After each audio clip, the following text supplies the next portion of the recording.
ओम श्री गणेशाय नमः। हरे कृष्णा।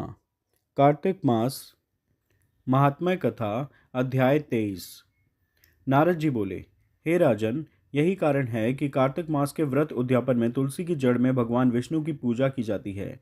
तुलसी भगवान विष्णु को अधिक प्रीति प्रदान करने वाली मानी गई है। राजन, जिसके घर में तुलसी वन है वह घर तीर्थ स्वरूप है, वहां यमराज के दूत नहीं आते। तुलसी का पौधा सदैव सभी पापों का नाश करने वाला तथा अभीष्ट कामनाओं को देने वाला है। जो श्रेष्ठ मनुष्य तुलसी का पौधा लगाते हैं वे यमराज को नहीं देखते। नर्मदा का दर्शन, गंगा का स्नान और तुलसी वन का संसर्ग, ये तीनों एक समान कहे गए हैं। जो तुलसी की मंजरी से संयुक्त होकर प्राण त्याग करता है वह सैकड़ों पापों से युक्त ही क्यों न हो तो भी यमराज उसकी ओर नहीं देख सकते। तुलसी को छूने से कामिक, वाचिक, मानसिक आदि सभी पाप नष्ट हो जाते हैं। जो मनुष्य तुलसी दल से भगवान का पूजन करते हैं वह पुनः गर्भ में नहीं आते, अर्थात जन्म मरण के चक्कर से छूट जाते हैं। तुलसी दल में पुष्कर आदि समस्त तीर्थ, गंगा आदि नदियाँ और विष्णु प्रभृति सभी देवता निवास करते हैं।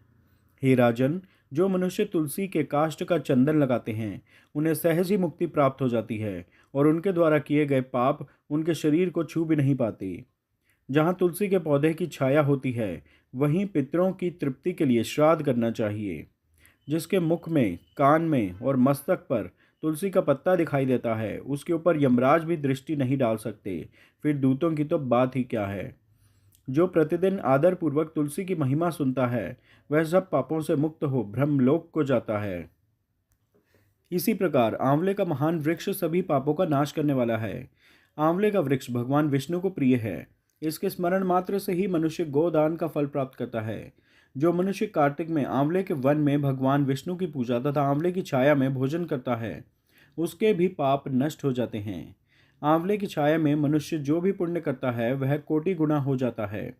जो मनुष्य आंवले की छाया के नीचे कार्तिक में ब्राह्मण दंपत्ति को एक बार भी भोजन देकर स्वयं भोजन करता है वह अन्न दोष से मुक्त हो जाता है। लक्ष्मी प्राप्ति की इच्छा रखने वाले मनुष्य को सदैव आंवले से स्नान करना चाहिए।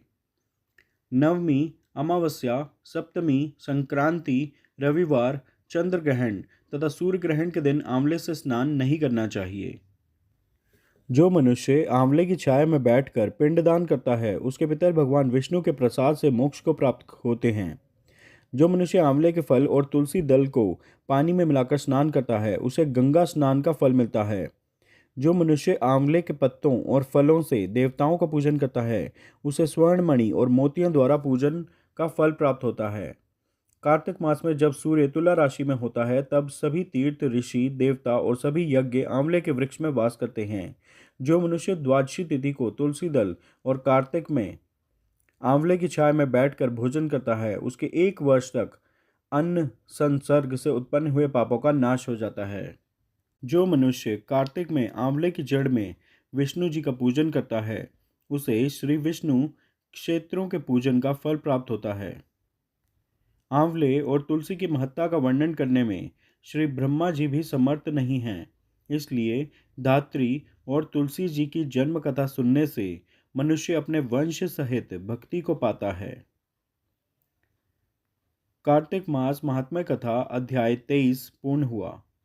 श्रीमन्नारायण नारायण नारायण भजमन नारायण नारायण नारायण लक्ष्मी नारायण नारायण नारायण सत्य नारायण नारायण नारायण श्रीमन्नारायण नारायण नारायण भजमन नारायण नारायण नारायण लक्ष्मी नारायण नारायण नारायण सत्य नारायण नारायण नारायण श्रीमन्नारायण नारायण नारायण भजमन नारायण नारायण नारायण।